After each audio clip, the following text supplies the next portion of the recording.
permite estar aqui. Então vamos louvar, agradecer ao Senhor por essa oportunidade.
Senhor, nós louvamos o Teu nome, queremos te agradecer, Senhor. Podemos dizer que até aqui o Senhor nos ajudou. Estamos aqui, ó Deus, com saúde, porque a Tua presença, a Tua misericórdia nos alcançou todas as manhãs desses dias que estivemos trancados em casa. E hoje, Senhor, a Tua misericórdia nos alcançou esta manhã. Muito obrigada, porque os nossos irmãos estão aqui e nós podemos dizer, Senhor, que te louvar, porque o Senhor é grande, porque o Senhor é o nosso Salvador.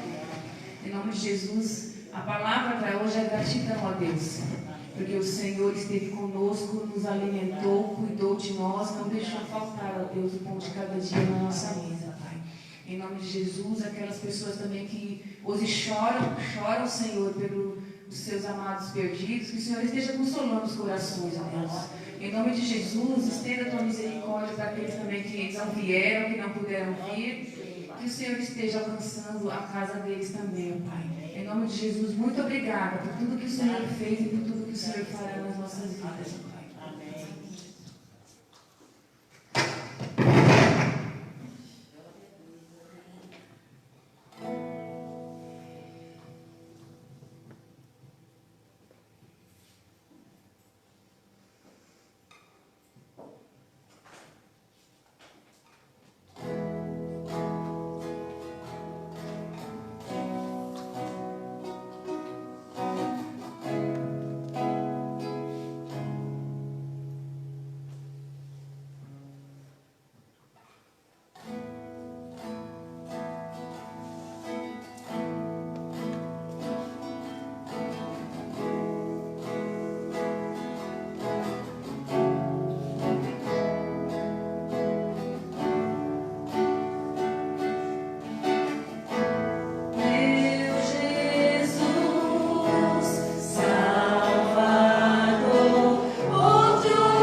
Posso tirar um pouco, Nath?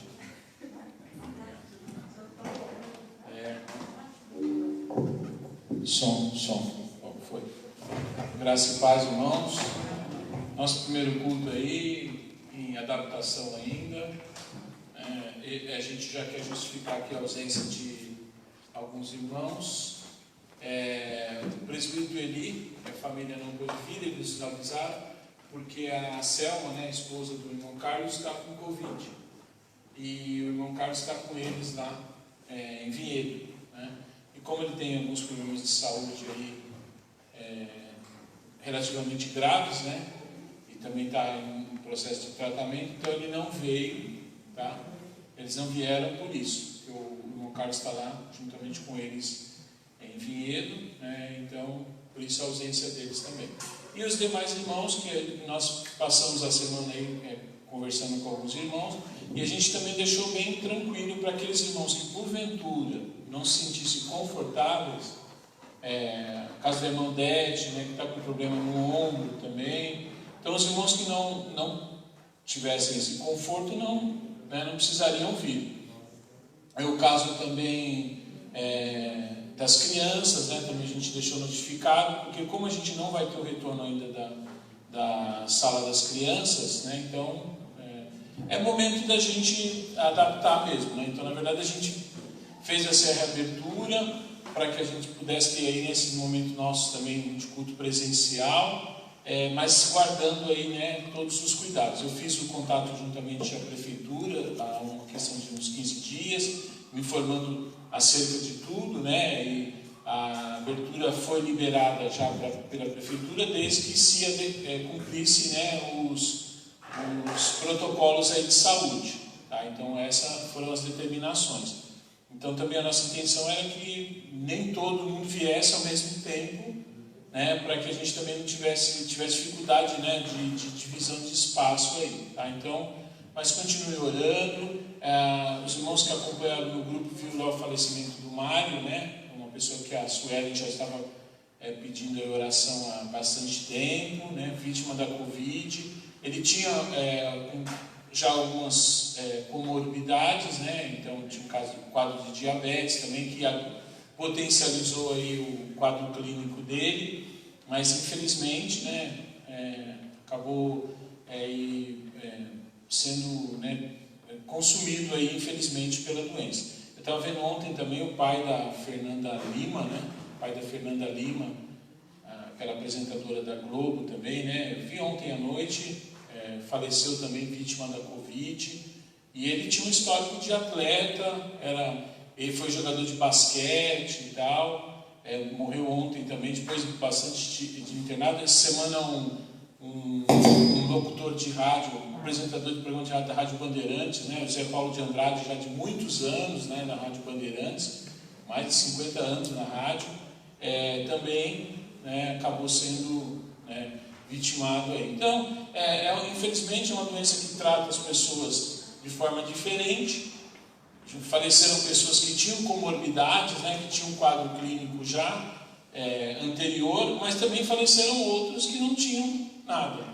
Há uma grande incógnita ainda em relação ao vírus, a gente não sabe as possíveis mutações dele, até a chegada dele no Brasil, o comportamento dele, ele é diferente do comportamento de outras regiões do mundo, ele se comportou diferente, Veja que acharam aí vestígios dele até no esgoto aqui, no Brasil já, bem anterior à chegada do vírus aqui. Então há uma estimativa que ele já estava aqui durante o carnaval, e as pessoas acabaram disseminando mais rapidamente ainda a doença. O que nós temos que fazer é, como a gente sempre fala, orar, tomar os nossos cuidados, porque a gente sempre fala assim, mas eu oro e tal. Não, assim, a Bíblia diz que você tem que vigiar e orar. A vigilância vem antes da oração, você vigia e ora. Vigiar faz parte da prudência, A Bíblia mesmo ensina que nós devemos ser prudentes, Prudente é agir com prudência. Então, que Deus continue guardando as nossas vidas, como guardou ao longo aí de quase 100 dias, poupou muitos de nós, graças a Deus, o Senhor nos livrou, né, de em meio a todas em meio a toda essa situação, o Senhor nos guardou. Então que Deus continue nos abençoando. Eu já agradeço pela presença de cada um dos irmãos aqui. Bom, em relação aos avisos, a gente vai continuar provisoriamente com os nossos cultos aos domingos apenas, tá? Aos domingos às 10 horas. E aí nós vamos fazendo as alterações no decorrer do tempo, conforme a gente vai avançando aí. Então, nós não retornaremos ainda por enquanto para a escola dominical, tá? O que eu estava conversando com a Nádia, eu estou querendo fazer um plano aí do Zoom. O Zoom é um aplicativo que você pode acessar a plataforma. É um link, né? Eu mando um link, por exemplo, para o pastor Wagner acessa o link, né? E aí as pessoas podem participar juntas, tá? Então, ao mesmo tempo que eu vejo vocês me veem. Então, eu vou, essa semana, porque assim, ele pode baixar gratuitamente, mas ele tem um tempo, acho que se não me engano, de 45 minutos, é uma hora, que é o tempo limite. Então, você tem que fazer uma coisa muito calculada, né? Se você passou ou atrasou alguma coisa, você não pode estender além disso. Então, eu estou vendo um plano mais básico para a igreja. E aí você vai poder acompanhar da sua casa e ao mesmo tempo ver os seus irmãos simultaneamente. Tá? É uma plataforma que tem sido usada muito por empresas para reunião, né? Para reunião com grupos e tal. Então, eu vou ver essa semana. Se a gente conseguir já disponibilizar essa semana, já aviso para os irmãos.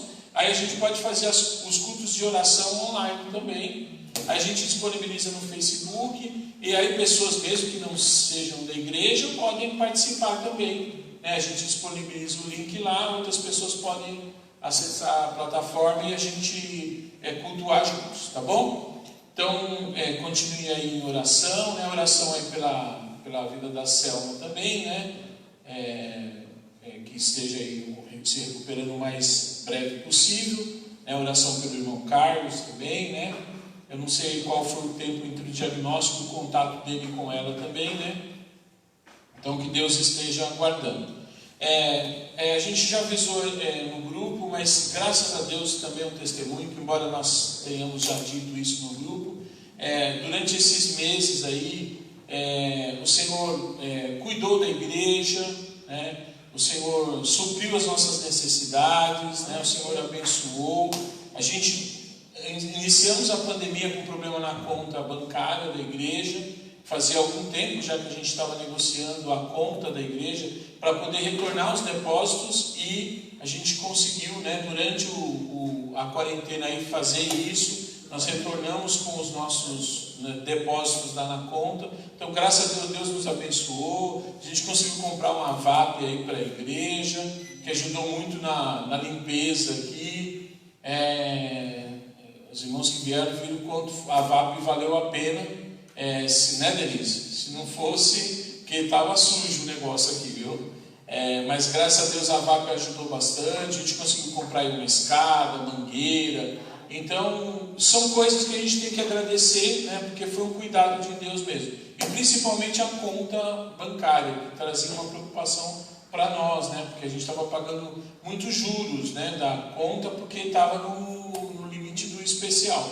Então a gente estava pagando já muitos juros. Então, graças a Deus, o Senhor também nos abençoou e conseguimos colocar isso em ordem, tá? Então são detalhes aí de quanto que Deus cuida das nossas vidas. Então, se porventura você quiser fazer o depósito, a gente já colocou no grupo algumas vezes, você pode ir lá e fazer o depósito diretamente, que é a conta do Banco Itaú, tá bom? Eu quero que você abra a sua Bíblia no livro de 1 Samuel, capítulo 28.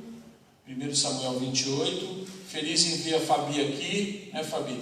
Fabi que também passou por um momento de adversidade aí, bem em meio à pandemia, uma cirurgia de emergência, né, uma cirurgia complicada, né, que envolvia risco aí, né? E principalmente por esse momento. Eu até falei com o pastor Wagner algumas vezes, né, durante esse processo. Não fui visitar a Fabi, mas não é porque eu não gosto dela. Ela sabe disso, né, Fabi? Mas era uma precaução mesmo. Até no próprio hospital você tinha limites, né, de entrada. Lá eu A gente sabe que esses dias mesmo eu conversei com uma paciente e ela sofreu um aborto, né? E ela teve que ser internada às pressas para fazer uma cirurgia e não podia entrar ninguém, né, para visitá-la. Aí, com uma exceção assim extrema, como ela estava sozinha no quarto, liberaram para que o marido pudesse, pelo menos o marido, ficar com ela lá. Mas a mãe, o pai não pôde visitar. Então, a gente sabe que a Fabi passou por esse momento, né? E é um momento de precaução mesmo, que as visitas são restritas, né? Até por contato do próprio paciente mesmo, para preservar o próprio quadro clínico do paciente. Mas a gente fica feliz em ver. Não é só a Fabi não, a família toda. Não é só a Fabi não. A Fabi em especial aí, por esse cuidado de Deus com a vida dela, porque a gente também louva a Deus, porque foi um diagnóstico feito rapidamente, né? E por ser um hospital público, né, agiu o mais rápido possível, né? E graças a Deus aí nossa irmã está conosco. Deus abençoe. Então, 1 Samuel capítulo 28, eu quero meditar com os irmãos aqui, e na sequência a gente faz aí a nossa oração de agradecimento também. Mas é um texto que eu estava meditando já há alguns dias. Eu acredito que ele vai se encaixar dentro desse momento que nós vivenciamos, né? Momento de isolamento, né? Principalmente nos primeiros dias, né? Os primeiros dias que houve um período de isolamento mais rígido, né? As pessoas, provavelmente a maioria que chegaram a acompanhar aquelas cenas de São Paulo, né? Vazias, né? Era até meio assustador, né? Você via o centro de São Paulo ali, 25 de março, né? Rua Direita, sem ninguém, né? As lojas fechadas. Tem várias imagens aí que você vê na internet, né? De 23 de maio, né? Completamente vazia, né? Com poucos veículos e tal. Então, aquele primeiro momento, um quadro, né? Assustador. Depois, né? Foi acontecendo uma flexibilização. Eu estava conversando agora há pouquinho aqui com uma pessoa, um senhor passeando com um cachorro, né? E ele me perguntou se a gente ia abrir a igreja e tal, e eu falei que boa parte da igreja não estaria aqui e tal. Ele viu todo mundo de máscara, né? E aí ele estava comentando, né? Ele falou assim: eu fui ontem no shopping. Ele falou: você sabe que tinha calças lá, ou roupas, né? Que custavam R$300 e estavam por 150. Ele falou: 50% de desconto. E ele falou: e mesmo assim o shopping estava vazio. Ele falou: o shopping estava bem vazio. E aí ele disse assim: isso são os fins dos tempos. Foi uma frase dele. Eu nem sei que religião que ele professa, né? Mas foi uma frase que ele tirou e falou. E foi algo que a gente ouviu muito, né? Vizinho lá da casa pastoral, né? Onde eu estou morando, um senhor ali, ele tem um barzinho aqui, e às vezes eu encontro com ele e a gente vem conversando. Mas eu não venho para o bar não, venho só conversando, tá? E a gente se encontra ali, vem bater um papo e tal, e ele estava falando isso. Ele falou assim para mim: você sabe, eu assisti aquela novela lá do SBT, dos 10 Mandamentos, da Record, dos 10 Mandamentos, e ele falou assim: você viu aquelas pragas lá? Isso é bíblico, viu? Isso aí está na Bíblia, né? E ele veio enfatizando, né, essa questão e tal. Ou seja, é uma visão que as pessoas tiveram, né? As pessoas começaram a fazer essa leitura. E aí eu quero dizer que se não é, né, o que está correto, o que não está correto, não é isso que nós queremos refletir nessa noite.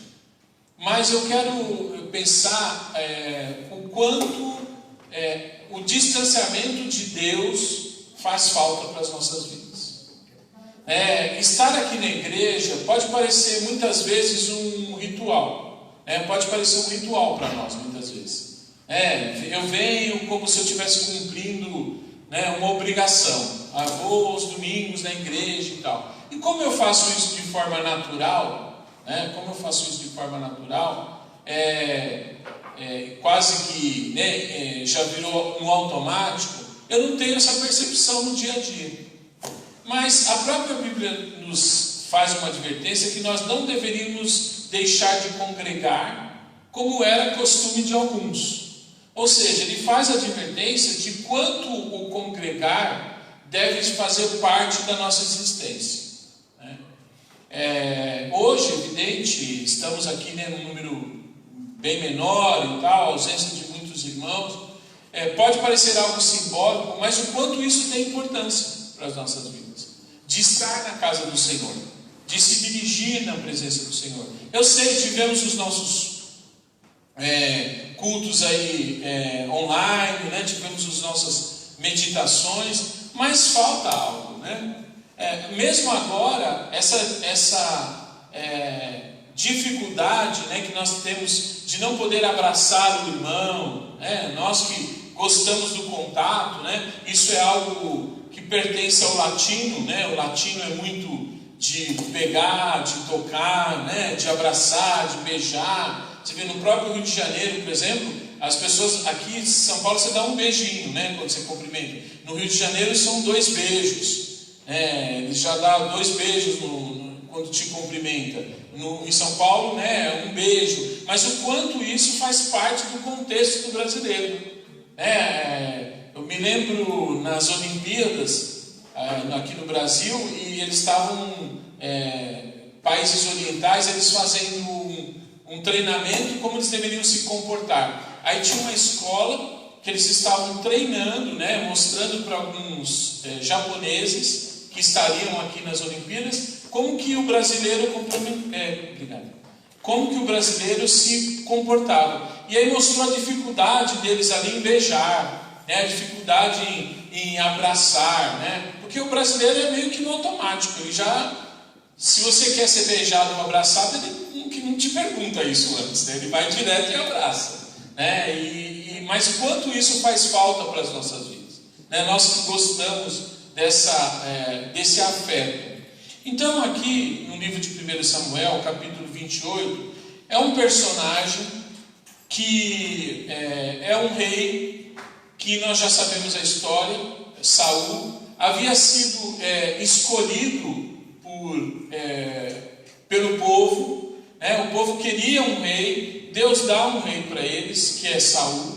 Saul começa ali o seu trabalho, depois no meio desse processo ele vai se perdendo, começa a cometer alguns deslizes que vai desagradando ao Senhor. Deixa eu só avisar aqui, o Eli falou que ia estar assistindo online, tá? Um abraço, Eli, se estiver vendo mesmo. Se não tiver, um abraço, tá? Porque nós continuamos com as nossas transmissões online, tá? Tá? Então tá bom, acabou de confirmar.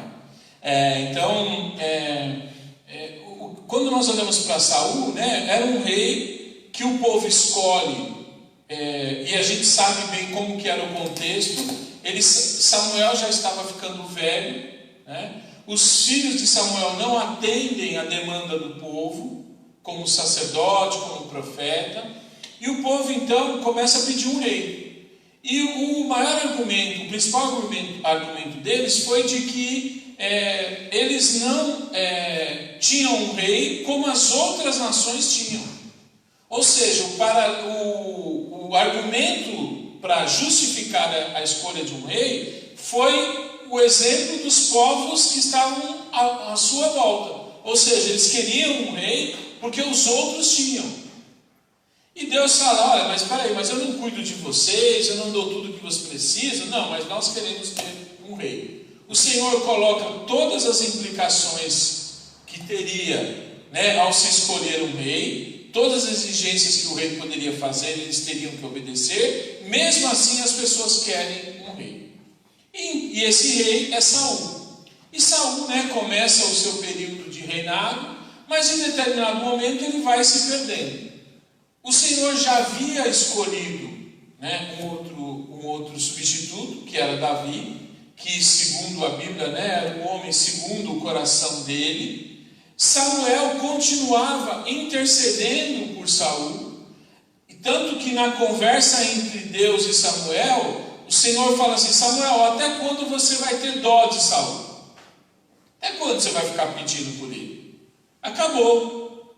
Ou seja, aqui eu faço um paralelo quando a gente fala das pessoas falando, isso é o final dos tempos, né? São as pragas que estão na Bíblia. E eu nunca, e os irmãos sabem aí nas minhas mensagens, né, Wagner? Nunca trilhei por esse caminho, porque eu acho sempre um grande desafio, né, você fazer previsões sem que Deus tenha te dado essa garantia, né? Muitas vezes a gente acaba falando pelos nossos próprios corações. Lógico que essas coisas iriam acontecer, estão registradas porque a Bíblia nos diz que os últimos dias seriam tempos difíceis. Eu acredito, não sei quando acontecerá, mas que estamos vivendo os últimos dias da igreja. Quando eu digo os últimos dias, isso não deve ser levado na forma literal. Será que o pastor está dizendo que vai acabar na sexta? Na próxima segunda? Né? Últimos dias, né? Nós não sabemos a dimensão disso, não sabemos se é a nossa geração, se é a geração do meu filho, da minha neta, eu não sei que geração é, mas estamos vivendo os últimos tempos.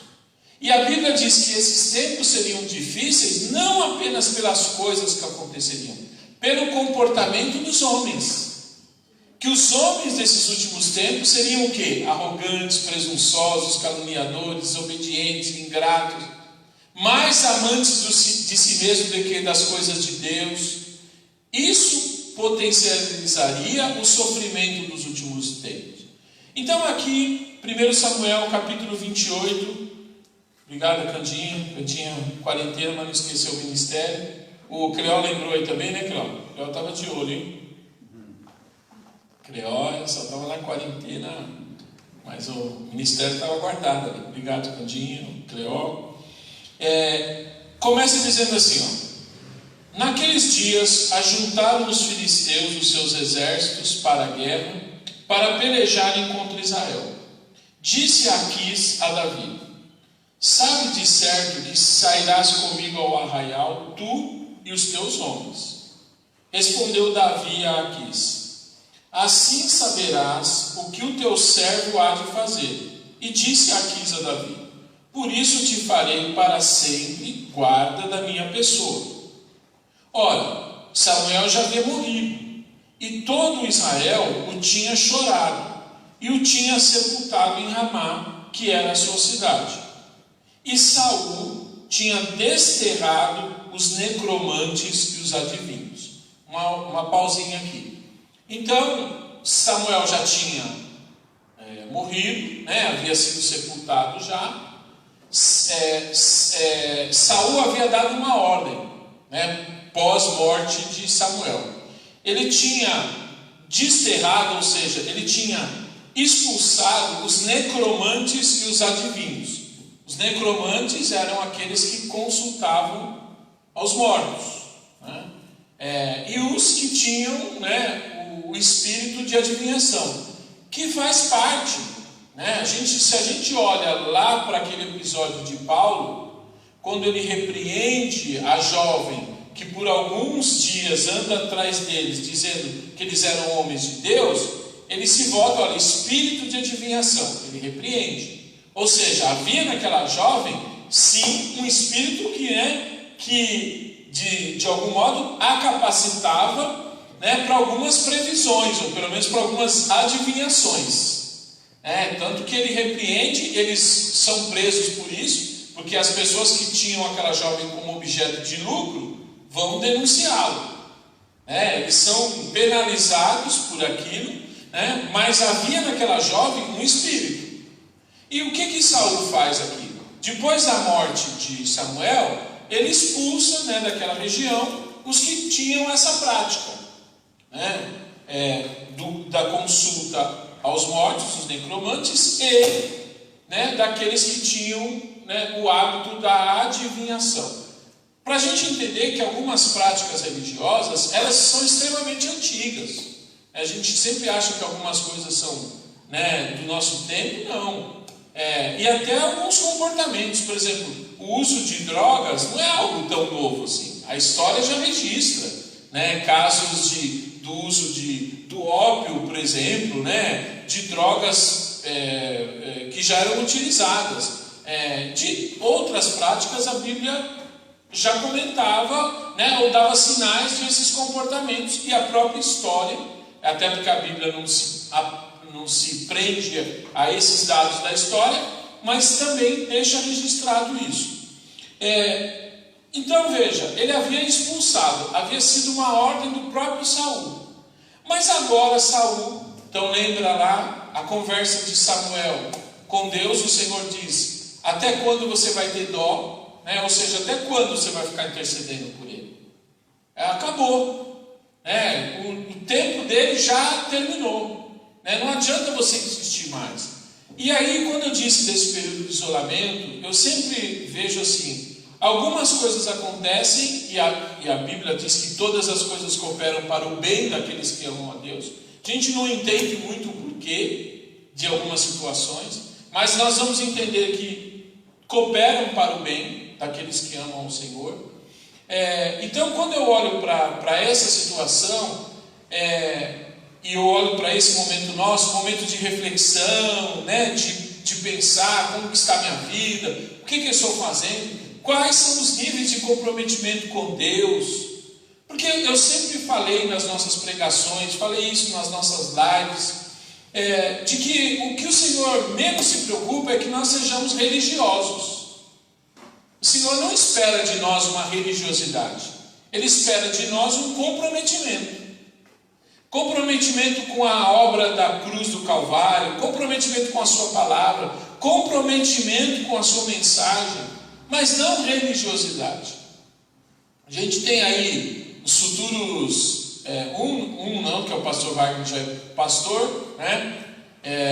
O nosso irmão Emerson, serão submetidos aí ao concílio, né, Wagner?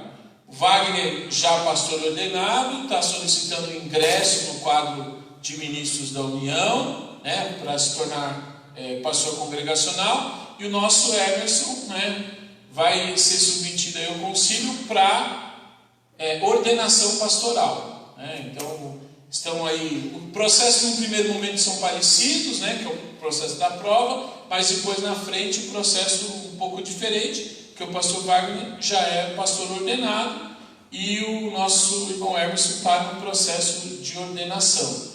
Mas o que o Senhor espera deles? Como futuro, o pastor Wagner como futuro pastor congregacional, o Emerson, né, como futuro ordenado ao ministério congregacional, é que eles sejam servos comprometidos com a sua palavra. Eles não esperam que eles sejam religiosos, né? Não é isso que Deus espera de nenhum deles. Há um ritual, um rito a ser cumprido, né, que faz parte da nossa denominação, né, que é o seminário, que são as provas, que fazem parte. Eu também acho que deve ser dessa forma, né? Eu acho que você tem que, né, a coisa não pode ser solta, né? Não pode ser gostei de você, né? Não, tem que ser um processo, né, para mostrar a seriedade daquilo que você está assumindo. Mas isso não, a igreja também não quer que você se transforme num religioso.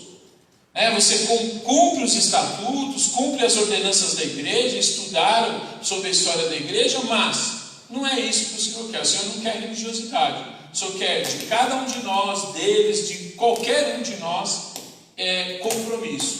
E veja, Saul, o Senhor então já começa a tirá-lo da posição de rei. E o versículo 4: ajuntando-se, pois, os filisteus, vieram acampar-se em Sunem. Saul ajuntou também todo Israel e se acamparam em Gilboa.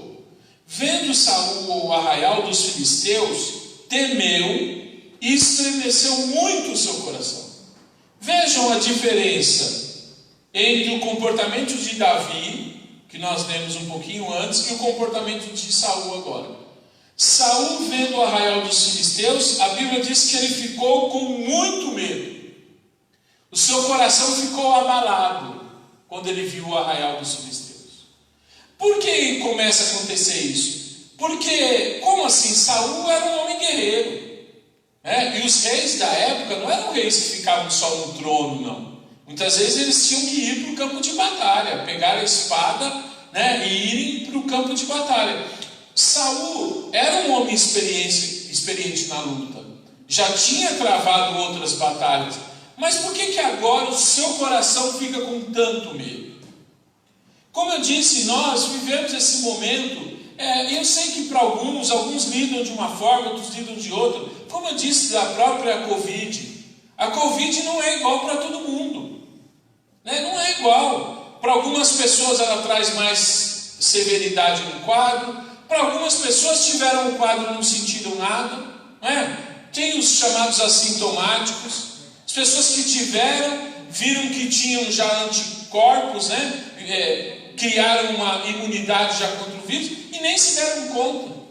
Algumas pessoas deram alguns espirros, né? E porventura foram fazer um teste, souberam que já tinham tido a Covid. E outros não. Outros, mesmo que não morreram, tiveram que proteir, ficaram entubados, passaram por um processo. E as faixas etárias, elas são as mais variadas. E algumas pessoas também lidaram com isso de forma diferente. Por quê? Porque isso faz parte de cada um de nós, da nossa individualidade. Alguns têm mais medo, outros têm menos medo. O pastor Wagner, por exemplo, vai fazer entrega lá de alimentos, né, e tal, numa comunidade. Algumas pessoas não se sentem bem de ir nessa comunidade. Mas ela deve ser julgada por isso? Não, né? É uma individualidade da pessoa. Como eu já falei, nem todo mundo tem um chamado para missões. A gente acha que por ter aceitado a Cristo, todo mundo vira missionário por obrigatoriedade. Não. A nossa missão é de pregar a palavra, é de anunciar o Evangelho. Mas de ir para o campo missionário, nem todos têm o mesmo chamado. E quando você vai para aqueles lugares que estão vivendo conflitos, né? Como alguns países do continente africano, por exemplo, né? Em meio à fome, em meio a essa pandemia agora em algumas regiões, e muitos missionários estão lá. Eu me lembro no Haiti, de um casal de missionários no Haiti, que já tinha sofrido aquele terremoto, depois teve um problema aí, um outro problema relacionado à natureza, que devastou a cidade, e aí entrevistaram um casal de missionários que já estavam lá há quase 20 anos. E aí perguntaram, mas vocês vão embora? Eu falei, não, agora que precisam da gente aqui. Mas são todos que têm esse espírito? Não são todos que estão, prontos para lidar com essas adversidades. E isso não é deficiência de caráter, é chamado. A Bíblia diz que o Espírito Santo, ele reparte e dá a cada um conforme ele quer. Por isso que ele diz, chamei uns para mestres, para doutores, para evangelistas, para missionários. Ele dá a cada um conforme ele quer. Ele deu, e esse tem que atender o chamado que foi dado pelo Espírito. Agora Saul, ele começa a sentir um grande medo. Como assim um homem guerreiro, um homem acostumado à batalha, fica com esse medo? Mas da onde vinha esse medo? E aqui mais uma observação. O medo, ele faz parte das nossas vidas também. Porque o medo também é um mecanismo de defesa. Você imaginou uma pessoa que não tem medo nenhum? Ele fala assim, 6 horas da tarde, Marginal Tietê, ele resolve atravessar de olho fechado. Mas você vai fazer isso? Vou, não tenho medo de nada. E ele está andando no meio dos carros. Quer dizer, você vai falar que é alguém que tem um distúrbio, Porque, medo, todos nós temos. Nós temos um medo que nos preserva. O medo de atravessar a rua na hora certa, de esperar o farol fechar para os veículos e abrir para o pedestre. Ou seja, são coisas mínimas que também nos protegem, protegem a nossa existência. Agora, existe o medo que muitas vezes ele tem uma origem. Então, eu estou dizendo aqui, o caso da Covid, algumas pessoas têm receio, têm medo. A pessoa não se sente confortável de pegar transporte público. A pessoa fala, não me sinto confortável, eu tenho um certo medo. Ali milhões de pessoas passaram por ali, metrô, por exemplo, colocando a mão, como que as pessoas estão próximas a você. Então algumas pessoas têm medo. E isso é algo que faz parte da nossa existência. Alguns não.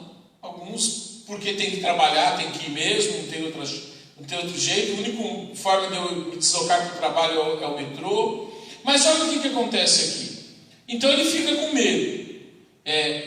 A Bíblia diz que estremeceu muito o seu coração. Versículo 6. Pelo que consultou Saul ao Senhor, porém o Senhor não lhe respondeu.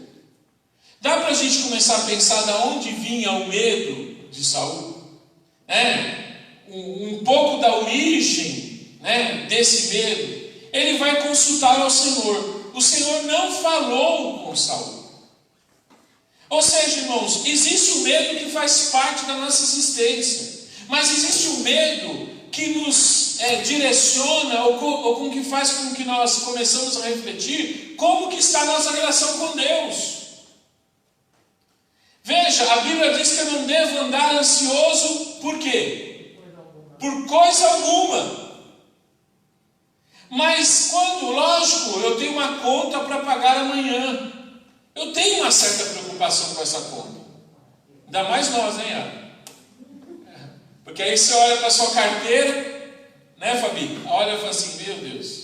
É muito difícil você não ter um nível de ansiedade em relação a isso. Mas você não pode deixar que isso domine o seu dia a dia, a ponto de paralisar, a ponto de não deixar você se mover, a ponto de não deixar você dormir. E eu sou testemunho que a Yara dorme. E não falta problema, e ela dorme, viu? Às vezes ela fala assim, põe aí tal programa para a gente ver. Pergunta se ela viu. Eu olho para ela, já está dormindo. Às vezes ela faz assim, o quê? Já dormiu. O problema está ali, o problema existe, o problema é real. Mas se vocês está aprendendo a lançar sobre o Senhor toda a sua ansiedade, porque Ele já está fazendo uma afirmativa, porque Ele já tem cuidado de nós. Ele já cuida. Ele cuidou durante esses quase 100 dias aí. E continua cuidando e continuará cuidando. Mas isso nos isenta totalmente? Não, não é isso que Ele diz. Ele não está dizendo, você acha que no meio de todo esse processo, de um monte de pessoas, morreram servos do Senhor, morreram pessoas comprometidas com a sua palavra, né? Outros ficaram hospitalizados, outros foram entubados, porque faz parte. O sol nasceu para o justo e para o injusto. Ou seja, o que atinge um, pode atingir o outro também. Mas a questão é, como que está o nosso coração? Aqui o que Saul começou a sentir? O seu coração começou a tremer. Mas aí, de onde vem a origem disso? Ele foi consultar o Senhor. O Senhor não falou por ele, nem por sonhos, nem por Urim, nem por Tumim, nem por profetas.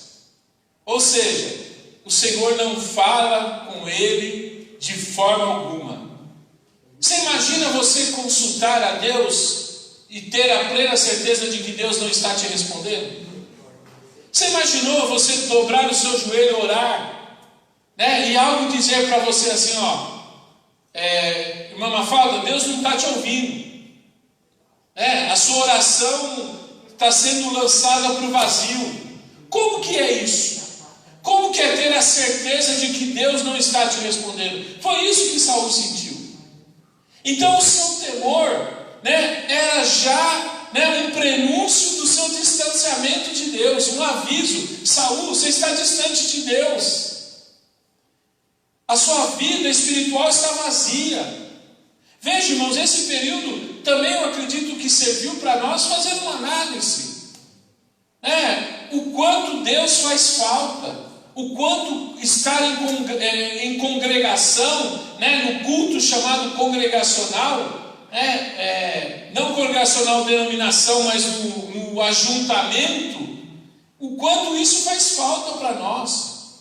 O quanto estar junto aqui, cantamos aqui, o valor da união. Mas isso, irmão, não pode ser apenas da boca para fora, tem que ser uma realidade. Estamos vivendo os últimos dias, estamos tendo a visão de Saul, o arraial dos filisteus. O número dos nossos adversários é muito grande. Lembre-se que lá em Eclesiastes falava que a força estava do lado dos opressores, e o pior é que eles não tinham consolador. A pior coisa é ficar sem um consolador. Eu posso ficar sem dinheiro, eu posso perder o emprego, eu posso perder a saúde, mas o que eu não posso perder é o Espírito Santo sobre a minha vida. Eu não posso perder o Espírito de Deus sobre a minha vida. Por isso, de que vale o homem ganhar o mundo todo e perder a salvação da sua alma? De que adianta ele ter uma fortuna no banco, né? Uma fortuna em imóveis, e a sua alma estiver perdida, o seu coração não tiver paz? Lembre-se que o Senhor é socorro bem presente na hora da angústia. Por isso que na hora da angústia eu preciso ter a certeza que o Senhor está ao meu lado. Eu preciso ter a certeza de que o anjo do Senhor continua acampado ao meu redor. Porque eu não quero ter essa sensação de Saul, dobrar o meu joelho para falar com Deus e Deus não falar de forma alguma, pastor Marcos. Emerson, fui consultar Urim, Tumim, profeta, fui consultar as pessoas que tinham o dom de visão, de revelação, nada. Deus não falou comigo de jeito nenhum. Como que fica um coração de uma pessoa dessa? Como que fica um coração de um homem que não é mais respondido por Deus? Como que fica essa vida? Irmãos, esse é o nosso desafio, mas isso não vem pela religião, não vem pela religiosidade, vem pelo comprometimento com Deus e com a sua palavra. Mas olha qual vai ser a atitude de Saul, então, para nós concluirmos. Então disse Saul aos seus servos: buscai uma necromante.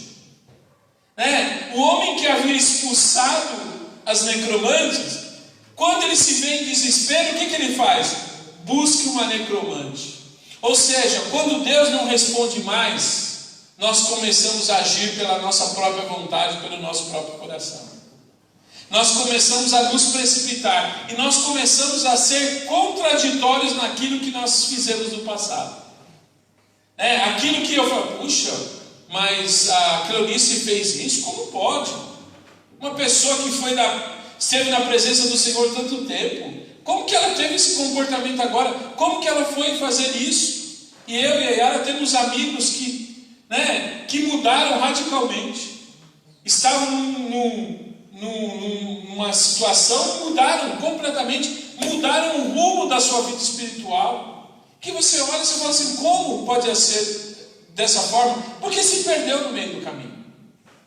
Ou que começou a olhar para muitas coisas. Hoje, irmãos, há um culto a personalidades também. Eu falo isso aqui, já falei por tantas vezes. Há um culto, quando a gente faz a questão de colocar a foto do pastor na frente do templo, há um culto à personalidade. Eu tenho que lembrar que aqui esse espaço é de cultuar e de adorar ao Senhor. Não é para ter foto do pastor Sérgio na frente da igreja. Não vivo eu, mas Cristo vive em mim. O apóstolo Paulo tinha um espinho na carne para que ele se lembrasse e não se gloriasse das coisas que ele fazia, que se ele fazia alguma coisa não era por meio da sua própria força, era intermédio de Deus. E é por isso que ele se chateia com a jovem, quando ela fica, são homens de Deus. Eu vou, opa, que negócio é esse? Estão enaltecendo a nossa figura, e hoje a gente está cultuando personalidades. As pessoas lotam os espaços para cultuar personalidades. É uma forma de idolatria, é uma forma de adoração, que inconscientemente nós não nos damos conta. Mas nós não vamos ao espaço para estar ali num momento de adoração pleno, porque é um comprometimento com Deus, porque é um culto à personalidade. Como que nós lidamos com isso? Veja, Saul, em determinado momento, começou a cultuar a sua própria personalidade. Eu sou o rei de Israel. Olha, Deus que me colocou nesse lugar. Então ninguém pode me tirar, ninguém vai me derrubar. Ele começou a se destruir sozinho. Então veja. Então ele disse aos seus servos: buscai uma necromante para que eu vá a ela e a consulte. Olha só. Eu quero que vocês achem uma necromante, uma mulher que consulta mortos. Eu vou até ela e vou me consultar com ela. Vou lá e vou me consultar. Ou seja, se Deus não está falando, eu vou achar outro caminho. quando a Bíblia diz que só existe um caminho. Eu sou a verdade, eu sou a vida, eu sou o caminho. Ou seja, ninguém poderá chegar ao Pai a não ser pelo Senhor Jesus. Ninguém. Só existe um caminho. Não existem outros caminhos. E aí eu falo, não existe uma religião. Existe um caminho. Ele não está dizendo, existe uma religião que me conduz a Deus. Não. Eu também seria hipócrita se eu dissesse, olha, a congregacional é o caminho para você chegar a Deus. Não. A congregacional pode ser uma ferramenta, pode ser um instrumento, pode ser um espaço, mas o caminho é o Senhor Jesus. Ele é o caminho. Aqui não é o caminho. Aqui é um espaço, para você refletir sobre esse caminho. Aqui é um lugar para você vir e ter esse momento de reflexão. Mas o caminho é o Senhor Jesus. E aí ele diz, disseram-lhe os seus servos, eis que em Endor há uma mulher que é necromante. Então Saul se disfarçou. Olha a condição, se disfarçou. Aqui a gente vê, como que eu querendo dizer assim, estou errado, mas deixa eu me disfarçar aqui, para que ninguém me reconheça. Ele sabia que o que ele estava fazendo era totalmente contrário àquilo que um dia ele professou. Ele se disfarça, ele coloca ali uma outra roupa e vai, vestindo outros trajes, e foi com ele 2 homens. Chegaram à noite à casa da mulher. Disse-lhe Saul, peço-te que me adivinhes pela necromancia, e me faça subir aquele que eu te disser. Ou seja, aquilo que um dia ele combateu, ele está se utilizando para conseguir ter uma resposta. Ou seja, ele busca um mecanismo que Deus jamais iria se utilizar. Mas ele fala, eu quero que você consulte, peço que me adivinhes pela necromancia e me faça subir aquele que eu te disser. A mulher lhe respondeu, tu bem sabes o que Saul fez.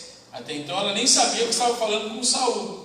Você sabe o que Saul fez, como exterminou da terra os necromantes e os adivinhos. Por que então me armas um laço à minha vida para me fazeres morrer? Saul, porém, lhe jurou pelo Senhor, dizendo, como vive o Senhor, nenhum castigo te sobrevirá por isso. Vou terminar apenas aqui. E aí a gente sabe depois o final como vai acontecer. Determinado momento ali, da consulta, ela percebe que aquele homem que ela conversava era Saul. E ela se assusta. Puxa, como assim? Você está me armando uma cilada? Você é Saul? Veio aqui para me pegar? É uma armadilha? Ou seja, aquela mulher se choca quando ela vê aquela pessoa na frente dele. Ela se choca. Porque como que um homem que havia mandado exterminar os necromantes, os adivinhos, expulsar, desterrar, eliminar aquelas pessoas, poderia estar agora diante deles? E aqui a gente vê que quantas vezes a nossa vontade, quando estamos em desespero, não significa a vontade de Deus. Quando eu disse aqui que não é uma religião que nos conduz a Deus, então significa que nenhuma religião é nossa inimiga. Nenhuma religião deve ser a nossa inimiga. Nós temos muitas vezes o hábito de querer combater religiões. Quando a Bíblia diz que o meu adversário, ou seja, a minha luta não é contra a carne, não é contra sangue, mas são contra principados e potestades. Mas muitas vezes eu nomeio religiões como se fossem nossas inimigas. Não existem religiões que são nossas inimigas ou adversárias. A Bíblia diz que o Senhor veio a esse mundo não para julgar o mundo, Ele veio para salvar o mundo. As palavras que Ele tem pregado, essas vão de julgar o mundo no momento certo. Nem cabe a mim julgar absolutamente ninguém. Não sou eu que devo dar o veredito de quem vai para o céu ou quem vai para o inferno, de quem deve ir ou quem não deve ir. Isso não compete a mim. Naquele dia, naquele momento específico, isso será decidido pelo justo juiz, mas não por nós. Por isso que, quando eu falo da religiosidade, eu estou querendo nomear que não existe uma religião, existe um caminho, então necessariamente, ou melhor ainda, não deve existir um adversário. Como muitas vezes, às vezes a gente já viu quantos episódios de pessoas que agrediram espaços de outras religiões, atirando pedras, né? Colocando um sal grosso na porta, né? Parando em frente para orar, para repreender. Isso não cabe a nós, né? Isso não é parte das nossas, não deve fazer parte da nossa existência, da nossa fé.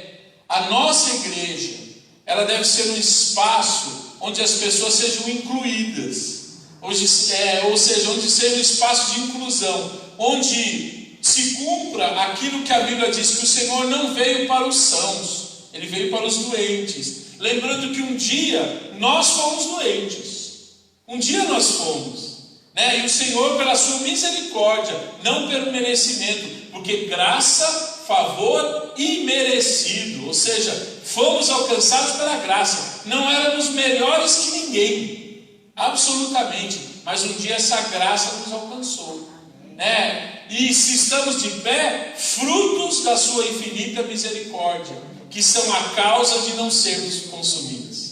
Olha como uma coisa, né, está ligada. Por isso que compete a nós, né, entender que a nossa mensagem, a mensagem de amor, ela se contrapõe à mensagem de ódio. Veja, um homem que mandou exterminar os necromantes e os adivinhos, vai consultá-los. Um homem que diz que abominava, mas na hora que Deus não fala com ele, ele vai buscar essa fonte. Não é contrário, não é contraditório essa mensagem, há uma duplicidade aí, né, desse pensamento, porque na hora que convém, ele buscou, na hora que ele estava em desespero, ele buscou, e aqui é algo que deve fazer parte da nossa vida. Eu não posso pensar em exterminar ninguém. Ele pensou em exterminar, mas na hora que ele se viu necessitado, ele foi buscar. Então, que Deus tenha misericórdia das nossas vidas, que esses momentos, irmãos, por mais difíceis que possam ter sido para muitos, eu sei que não é fácil ficar em casa, eu sei que para muitos que se viram, que o diga a nossa irmã Genira, a Denise escondeu até a chave do portão, para ela não sair mais ali. Outro dia eu fui entregar a chave ali, ela apareceu, ela estava quase se sentindo em cárcere privado, Denise? E a nossa irmã Genira, que não gosta de andar, esses dias eu fui visitar a nossa irmã Filomena, e a filha dela falou assim: cadê aquela irmãzinha que sempre vinha aqui? Ela até vinha escondido. Ela até vinha escondido, já entregou, hein? Ela até vinha escondido aqui e tal, porque a gente encontrava a nossa irmã Genira em tudo quanto é lugar, Outro dia eu tinha ido no posto de saúde, eu estava vindo pela rua de baixo, estou entrando na rua e vem a Genira descendo ali e tal. E é difícil para essas pessoas, ficar preso, ficar impedido, porque fazem parte do grupo mais suscetível, do grupo mais fragilizado, é o grupo que tem que ser poupado mesmo, que se transforma no grupo de alto risco, mas não é fácil, é como se no primeiro momento nós tivéssemos sido privados da nossa liberdade, ainda que contrário à nossa vontade, mas atendendo um apelo maior, mas isso tudo para a gente entender, irmãos, que quem nos guarda realmente é o Senhor. Quem nos guarda é o Senhor. Então que nós possamos ter a certeza de que nós continuamos com a nossa comunhão com Deus em pé. Porque Saul perdeu, Joana? E a gente viu como é desesperador. Eu fico imaginando você tentar falar com alguém. Já viu quando você tenta entrar em contato com seu filho, com alguém, você vai mandando mensagem e não responde? Você começa a ligar só da caixa postal. O desespero de você querer falar com alguém e que não te responde, a angústia que isso gera, você vai tentando entrar em contato, a pessoa não responde, não retorna, e você vai te aumentando aquela angústia. Você imagina isso em relação a Deus? você estivesse tentando ligar para Deus e Ele não atendesse as suas ligações. Então, que o Senhor tenha misericórdia. Vamos ficar de pé, nós vamos orar e... Sim, obrigado, Nádia. Se você trouxe o seu dízimo, a sua oferta, tá? Você pode entregar aqui no gasofilácio. Continuem orando aí, né? Para que o Senhor continue suprindo as nossas necessidades. Então, você trouxe o dízimo, a oferta, faça a entrega aqui no gasofilácio. Lembrando aí, a gente vai replicar de novo. Vou falar para a Nádia fazer um postinho da conta novamente. A gente deixa lá. Se porventura você quiser fazer o depósito, também faça. Sinta-se à vontade. Mas que Deus continue nos abençoando, que Deus continue nos visitando, colocando sobre cada um de nós a sua graça e a sua misericórdia. Amém? Baixe sua cabeça, nós vamos orar. Deus amado, bendito, nós queremos te louvar, te agradecer. Muito obrigado, Senhor, porque durante esses dias de ausência nesse lugar, o Senhor guardou a cada um de nós. O Senhor guardou os nossos, o Senhor poupou as nossas vidas, o Senhor não permitiu que enfrentássemos essa adversidade, mas nós cremos que o Senhor é um Deus que tem continuamente colocado as suas mãos sobre as nossas vidas. Mas eu sei que muitos, Senhor amado, dentre essas pessoas que acabaram perdendo as suas vidas, o sofrimento de tantos familiares, que não tiveram nem muitos ali a oportunidade de velar o seu ente querido.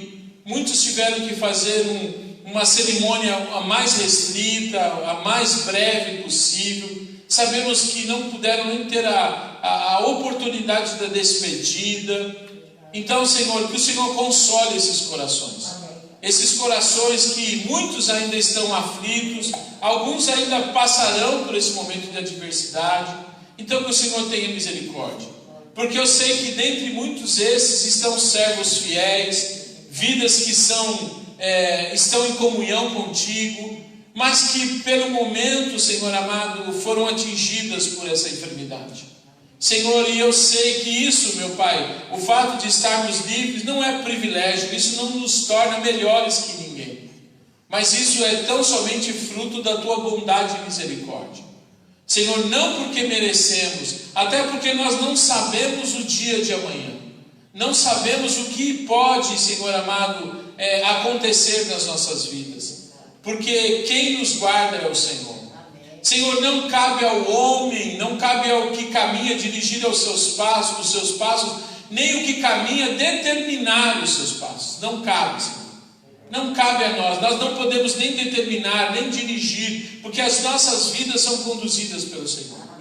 Eu te agradeço porque o Senhor tem sido infinitamente misericordioso e bom.